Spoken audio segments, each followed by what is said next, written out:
دابينا حزب جنبار تي زعبين دحيلن نعوت تي ودابينا حزب جنبار عبزكون حرنتاو قالسي ناي حلمنا عيترعين قبل خلان حقها نسي اتنعنا حيلي زخونه تي نام نغراوي نقح تغيروا عمر سرح زخالي صراحه ودابي اني قالسو نحسب كلنا مجمرات مسه ودابيا عديكم قدامكي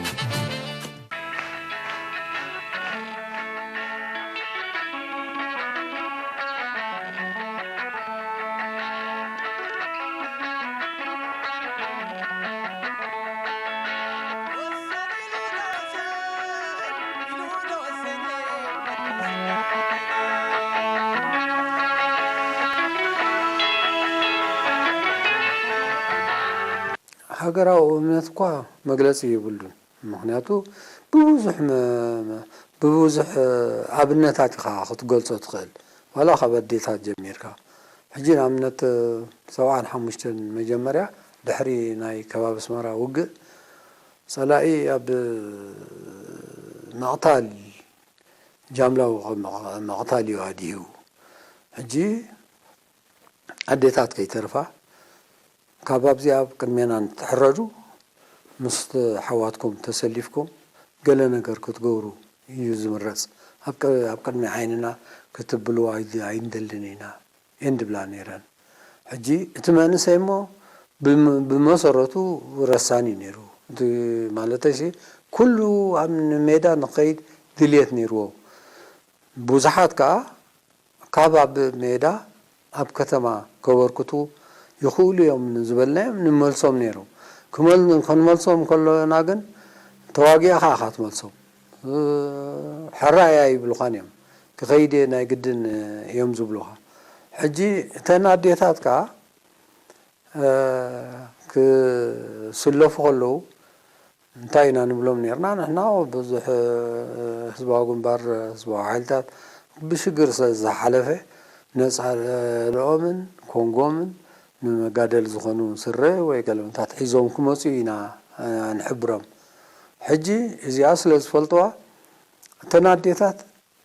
كيدو سخاتكم من نفسكم حلفومو كي تتحزوا مانغاند عم قد كي تتحزوا إلى كونغو عديجان نسأل عديجان ين بعلن زوجوا نيران لذي بتعال على خطر خلخاسي تي عبركتو ناي حفاش بدوات أب كتم أسمرة اللعلي نيرو سلزي أتي كندزي مئتاويتي و عبركتوني روام قليل كذا تمزناي تخلني خم معناته ድምር ውፅኢት ናይ ኩሉ ተጋዳላይ ናይ ኩሉ ክፍልታት ናይ ደጀን ዝነበራ ተደሚሩ እዩ ነቲ ቃልሲ የዕዊቱ ወንበር እዛ ሃዱ እዚኣ ብፍሉይ ጌራቶ እዛ ሃዱ እዚኣ ዝያዳ ብርኪታ ኢልካ ትዘረበሉ ነገር ኣይኮነን ናይ ሓባር ቃልሲ ናይ ሓባር ውፅኢት ዝተኸተለ ኣገባብ ቃልሲ ስለ ዝነበረ ኣበርክቶም ግን ልዑል ነይሩ ናይዚ ኣብነታት ሓደ እቲ ማእሰርቲ ብዙሕ ነይሩ ቀሊል ኣይኮነን ማእሰርቲ ዘጋጥሞም ዝነበረ ብዙሕ እዩ ገሊኦም ብጭቡጥ ተረኺቦም ከሎ ኣሉ ክብሉ ዝፍተኑ ወይ ከዓ መወዳእታ እቲ ዝወፅእ ዝሃድም ምስኦም ዝነበረ ክሳዕ ዝሃድም ግዜ ሕሊፎም ዝላፋለፉ ኣለዉ ገሊኦም ከዓ ኣብ ቤት ማእሰርቲ ነብሶም ከኒና ወሲዶም ናይ ሳያናይድ ናይ መርዚ ስደዱልና ኢሎም ተሰዲድሎም ካብቲ ዝነበረ መርመራ ጨካን መርመራ ክገላገሉ ባዕሎም ወሲዶም ዝተሰዉ ኣለዉ ኣብ መርመራ ዝነበረ ፅንዓት ባዕሎም ደርጊ እንታይ እዮም ዝብሉ ነይሩ እቶም መርመርቲ ናይ ደርጊ እዚ ናይ ሻዕብያ ዲሲፕሊን ኣይዋፃእካን እዮም ዝብሉ ነይሮም ናይ ሻዕብያ ዲሲፕሊን ምባሎም ንርእሱ ሓደ ዘሕብነካ ነገር እዩ እቲ ኣብ ሜዳ ዝነበረ ዲሲፕሊን ኣብ ውሽጢ ከተማ ኣኽማን ይትግበር ነይሩ ምክንያቱ ሓሊፎ ኣይደልን እዩ ብፅንዓት እዩ ዝቃለስ 6-7 ግዜ ናብ ቤት ማእሰርቲ ተመላሊሶም ዝተመላለሱ ተደጋጋሚ መግረፍቲ ዘጋጠሞም ኣለዉ ሕጂ እዚ ንርእሱ መግለፂ ናይቲ ፅንዓት መግለፂ ናይቲ ተወፋይነት እዩ ምክንያቱ ዝተረሸኑኻ ብዙሓት እዮም ተረሽኖም በቢግዜኡ በብውልቅን ብጅምላን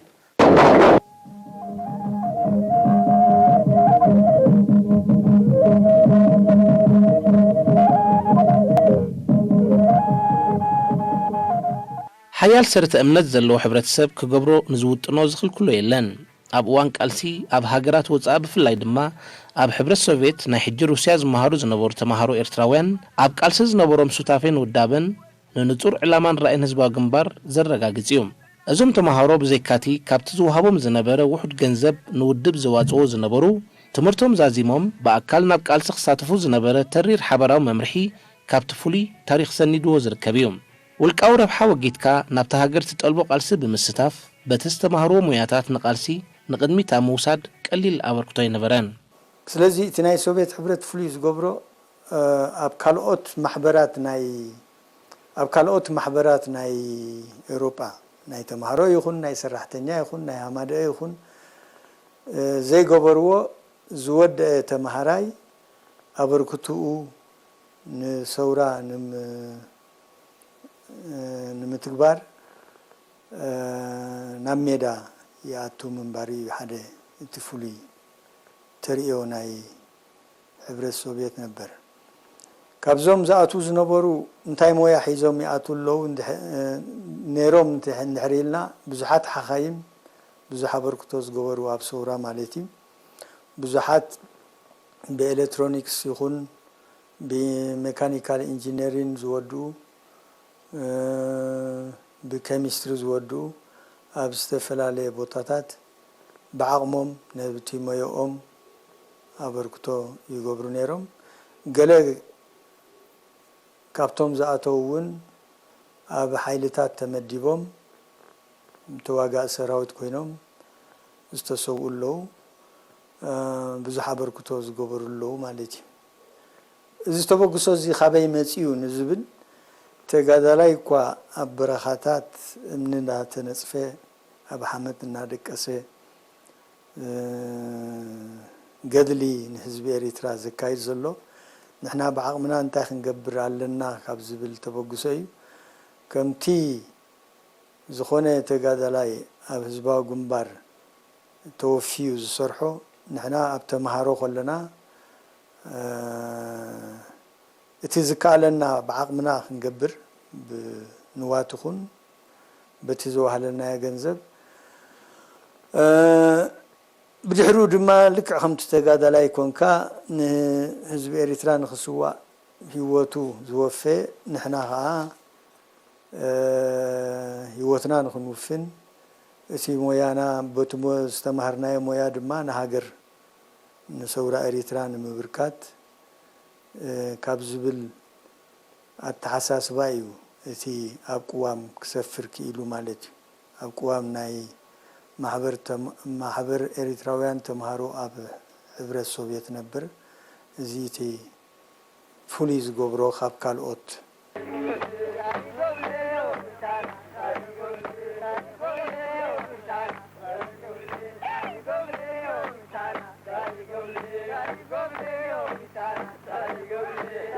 ኣብ ውሽጢ ጸላእ ዝነበረ ህዝቢ ኩሉ መንፈሱን ቆልቡን ምስ ቃልሱ ብምንባሩ ኣብ ምስጢራዊ ዋህዮታት ተወዲቡ ኣብ ውሽጢ መስመር ጸላእ ኮይኑ ንውድቡ ዝገበሩ ኣበርክቶን ተወፋይነትን ሓደ ካብቲ ቃልሲ ህዝቢ ኤርትራ ዝሕበነሉ ምዕራፍ እዩ ነቲ ኩሉ ኣሎ ዝበሃል ዕድቅን መሳርሒታትን ዝነበሮ ጸላኢ ክበጽሖ ዘይከኣለ ምስጢር ዓወት ቃልሲ ህዝቢ ኤርትራ ብዘይካትብ ግንባራት ፊተፊት ጸላኢ ብዘይንቕንቕ ጽንዓትን ልዑል ተወፋይነትን ዝዋሳእ ዝነበረ ተጋዳላይ ኣብ ውሽጢ ከተማ ኮይኑ ምስጢራት ጸላኢ ዝኽሽሕ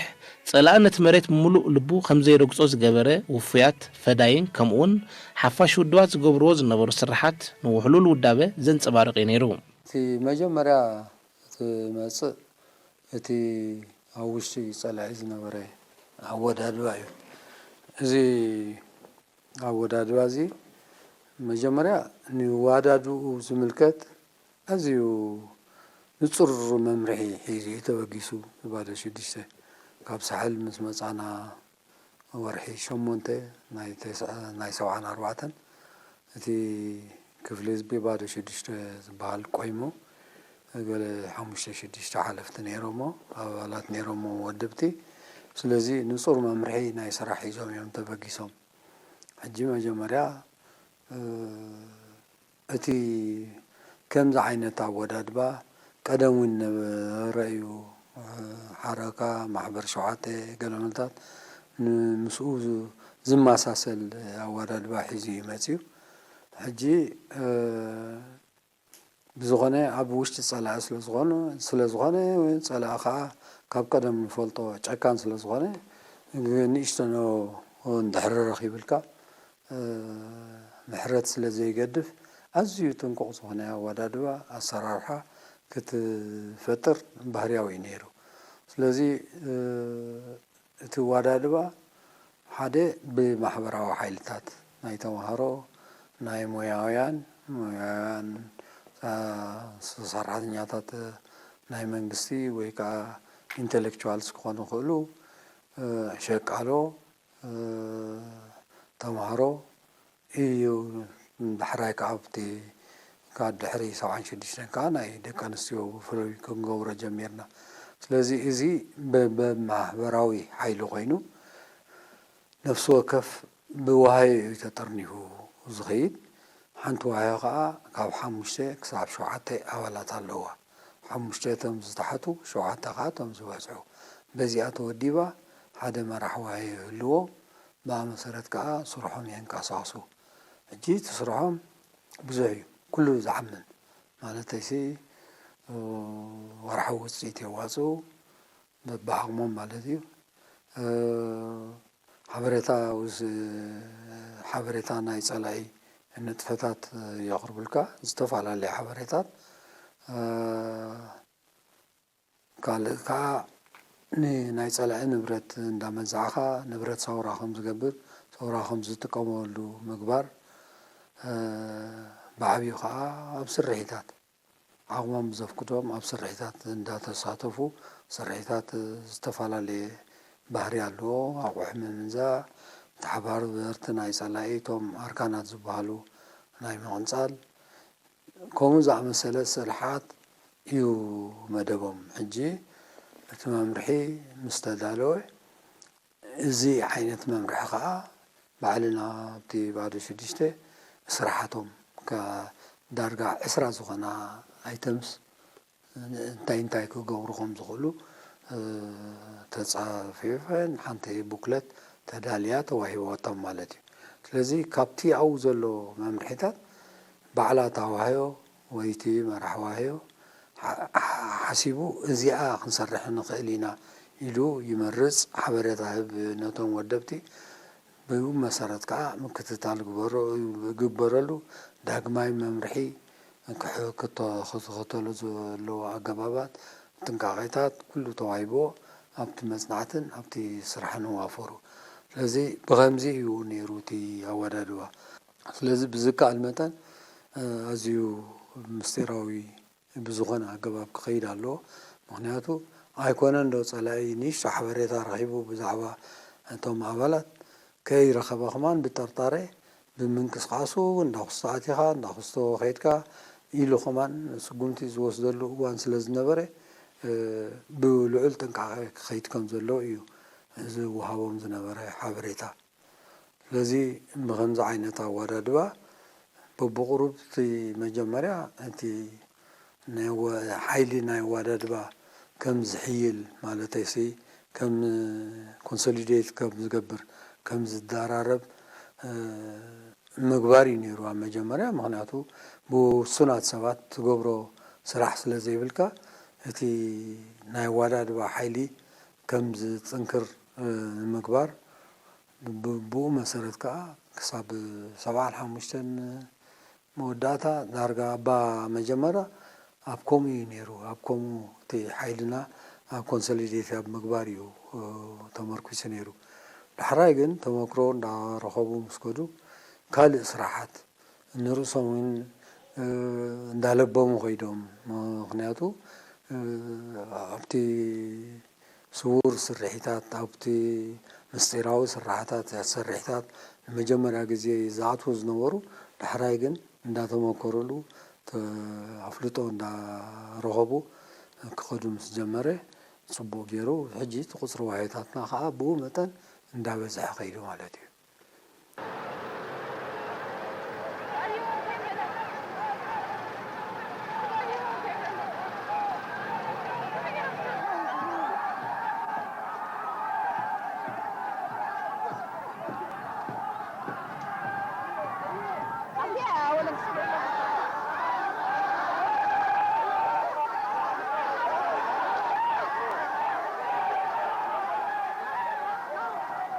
ሓያል ውዳበ ብርግኣት ኣርሒካን ምሕሳብ ዝኽእል ሓይሊ ዝፈጥር ህዝባዊ ግንባር ዋላ እኳ ኣብ 1977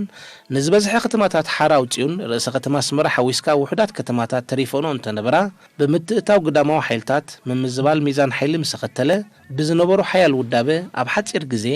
ኣብቲ ሰቡን ዓቕሙን ክዕቀበሉ ዝኽእል ቦታ ክበፅሕ ክኢሉ እዩ ኣብ ስትራቴጂካዊ ምዝላቕ ዝተረኣየ ትኻልእ ሓይሊ እውን ዓቕምን ናህርን ወታደራዊ ስርዓት ኢትዮጵያ እናዳኸመ ክኸይድ ዝኸኣሎ ምስጢር ውዳበ እዩ ነቲ መድረኽ ብመድረኽ ኣብ ሜዳ ቃልሲ ዝተረኣየ ጅግንነት ተበጃውነት ተወፋይነትን ዘይንቕነቕ ጽንዓትን መትከላዊ እምነትን ነቲ መሪርን ነዊሕን ብረታዊ ቃልሲ ኣብ ምዕራፉ ክበፅሕ ድራኽ ዝነበረ ሱጡም ውዳቤታት እዩ እቲ ፍሉይነት ሓደ ካብቲ ናይ ቃልስና ሓደ ካብቲ ዓበይቲ ሓያላት ዝደገፍዎም ናይ ኢትዮጵያ ስርዓታት ክስዕሩና ዘይከኣሉ ከም ዝኣመሰለ ሓያል ሓድነት ንቕሓት እምነት ናይ ህዝቢ ኣብ ውሽጥና ኣብ ደገን ስለ ዝነበረ እዩ ሓደ ካብቶም ኣፀቢቖም ዝፈልይዎ ነቲ ሰውራናን ቃልስናን ከዓ ኣብ ወፃእ ዘሎ ህዝቢ ከምዚ ዓይነት ኣበርክቶ ዝገብር ዳርጋ ኣሎ ኣብነት ኢልካ ናይ ካልእ ሃገር ከተምፅእ ቀሊል ኣይኮነን ኣነ ብውሕዱ ዝፈልጦ የለን በዝን በትን ዝሳተፍ ሁሉ ንሃገር ዝሕግዙ ዝተፈላለዩ ሁሉ ዝበዝሐ ግዜ ምስ ረብሓ ቀጥታ ወልቃዊ ረብሓ ተታሒዙ ዝግበር ኣሎ እዚ ማለት ህዝብታት ኣይቃለሱን ሃገሮም ኣይድግፉን ማለት እዩ ንሕና ግን ኣፀቢቑ ዝተፈልየ ዋላ ድሕሪ ናፅነት ደው ኣይበለን ካልእ መኸተ ምስ መፃና እዚ ሕጂ ኣብ ወፃእ ዝረአ ዘሎ ኩሉ ዓይነት መኸተ ካብ ቅድም ኣትሒዙ ሰረቱ ዝነበረ ካብ ውሉድ ናብ ወለዶ ዝሰግር ዘሎ ቃልሲ እዩ ስለዚ እዚ ብወለንታውኡ ዝሰርሕ ሓይሊ መዳርግቲ ዘይብሉ ኣበርክቶ ኣብ ግዜ ቃልሲ ነይርዎ ሕጂ እውን ኣሎ ኣብዚ ቅፅል መኸተና እውን ዝዓበየ ተራ ዘለዎ እዩ ኣብ ከተማ ዝስራሕ ስርሒት ከማን ብውዱብ ኣገባብ ከም ዝኸይድ ንጹር መምርሒ ወፂኡ ኣብ ውሽጢ ከተማ ኮይኑ ዝቃለስ ሰብ ብየናይ ኣወዳድባ ተወዲቡ ይኸይድ እንታይ ዓይነት ስራሓት ይሰርሕ እዚ ንርእሱ እቲ ሓይሊ ዝፈጠሮ ውፅኢት እዩ ሕጂ ኩሉ ግዜ ብዛዕባ ቃልሲ ክንሓስብ ከለና መጀመርያ ትመጽእ ውዳብ እያ እቲ ውዳበ ናይ ህዝባዊ ግንባር ኣብ ዝኾነ ሓርነታዊ ቃልሲ ናይ ዓለምና ኣይተረኣየን ክብል ይኽእል ሓቂኻ ንሱ እዩ ወላ ኣብ ነፍሲ ወከፍ ሃገር ብከባቢ ደረጃ ኣብ ዝግበር ምትእኻባት ብዙሓት ወጻእተኛታት ዝምስክርሉ ጉዳይ መጺኦም መግለጺ ዝህብሉ ኣረኣዮም ዘንጸባርቑሉ እዚ ህዝቢ ፍሉይ ህዝቢ እዩ ኣብ ስደት ከም ዘሎ ኸማን ኣይሓስብን ኣብ ስደት እናሃለዎ ከሎ ብዛዕባ ሃገሩን ብዛዕባ ቃልሱን ከምዚ ዓይነት ስራሕ ክሰርሕ ከሎ ድሕሪ ናጽነት እንታይ ይገብር እዚ ህዝቢ እዚ ዝብል ኣረኣያታት ስምዒታት ይመጽ ነይሩ ዋላ ፌስቲቫል ክበሃል ከሎ ናይ ውድብ ዝተፈላለየ መጻሕፍቲ መሪሕ በሎ ማሕታብ በሎ ካልእ ናይ እውን ብኤውሮጳ ደረጃ ዝሕተም ከም በዓል ተዳለወ ቃልስታት ማልያታት ናይቲ ውድብ ንፕሮፓጋንዳ ክሕግዝ ዝኽእል ነቲ ናይ ቃልስና ዘንጸባርቕ መጓሳጎሲ ኣብኡ እውን ስለ ዝዝርጋሕ ሕሕጆም እዮም ዝኸዱ ሕጂ እቲ ሕላገት ናይቲ ቃልሲ ኣብ ደገ ብግብሪ ተንጸባሪቑ እዩ ክብል ዝኽእል ስለዚ እቲ ሓያል ውዳበ ህዝባዊ ግንባር ኣብ ውሽጢ ሃገር ዝገብሮ ዝነበረ ቀስ በቐስ መሬት ህዝብን ሓራም ውፃእ ዝበሃል ዝነበረ ኣብ ደገ ከዓ እዚ ዓይነት ኣካይዳ ሕጁ ደረጃ ብደረጃ እንዳዓበየ መፅኡ ኣብ መወዳእታ ከዓ እቲ ዓብይ ስራሕ ክሰርሕ ክኢሉ እየ ዝብላኒ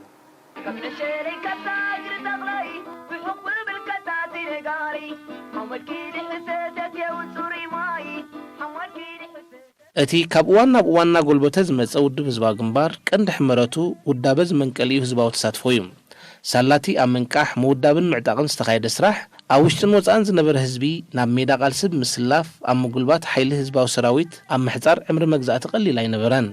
በተሳትፎ ኩሉ ሕብረተሰብ ድማ እቲ ቃልሲ ኣብ መደምደምታ በፂሑ 24 ጉንበት 1991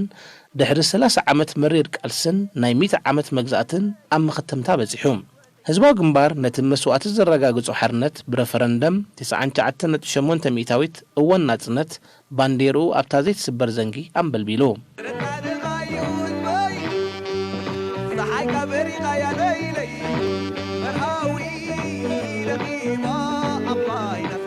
እቲ ኣብ ቃልሲ ዝተጠሪ ሓያል ውዳብን ናይ ስራሕ መንፈስን ድማ ኣብ ምህናፅ ሃገርን ምኽባር ልኡላውነትን እናተኾልዕ ዝኸይድ ዘሎን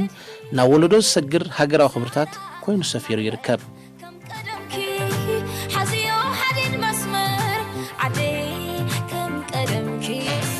እቲ ውዳበ እንዲቲ ሓይሊ ቅድሚኡ ዝመፁ ነገራት ግን ኣሎ ኣብቲ ሕብረተሰብ ዘሎ ክብርታት ድሓር ከዓ ህዝባዊ ግንባር መሊሱ ዝደርዖን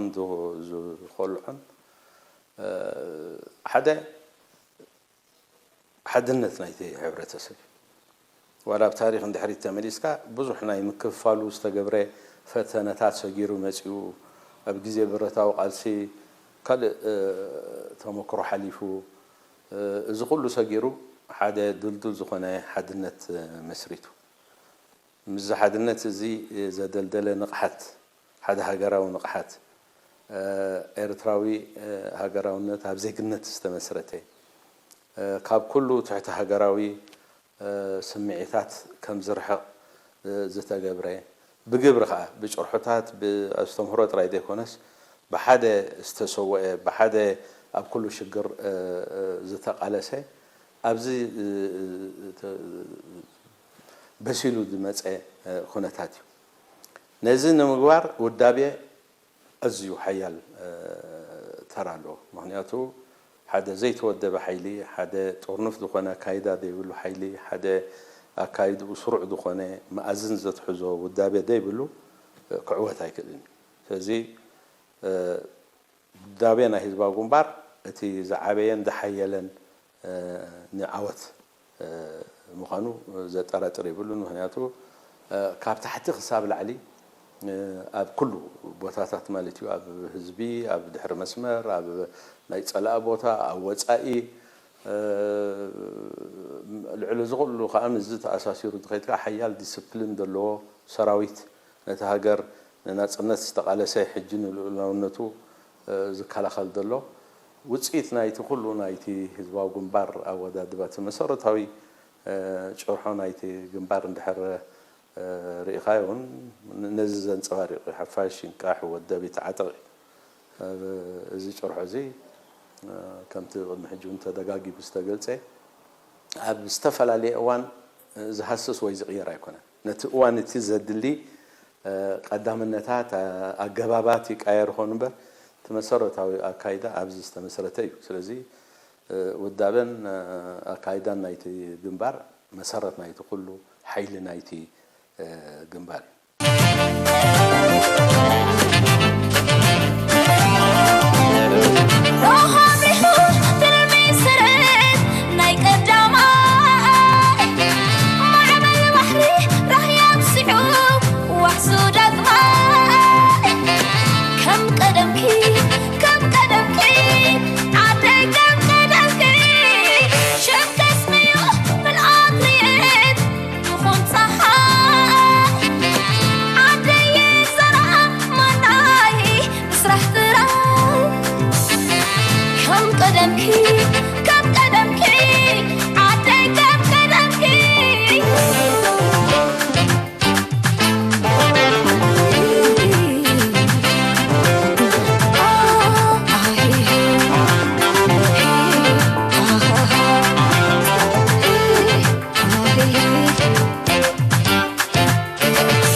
I don't